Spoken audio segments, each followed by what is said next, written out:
Seagen Bluesi soolo Ray Garlandi versioonis. Ka.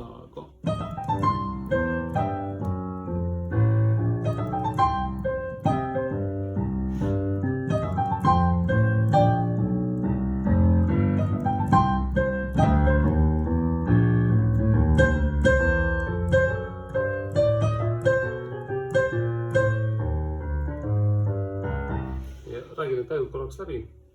Algab siis S-noodist ja jõuab nagu topeltnooti. Võib ka mängida lihtsalt seesse välja.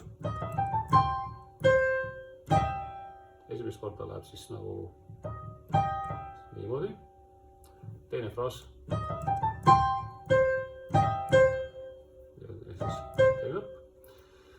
Nüüd edasi.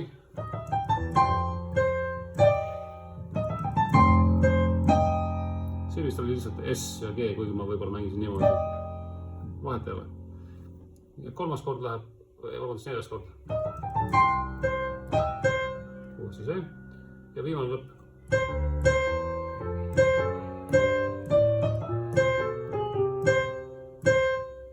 Ja siin tasub sõrmi vaata natukene, eks.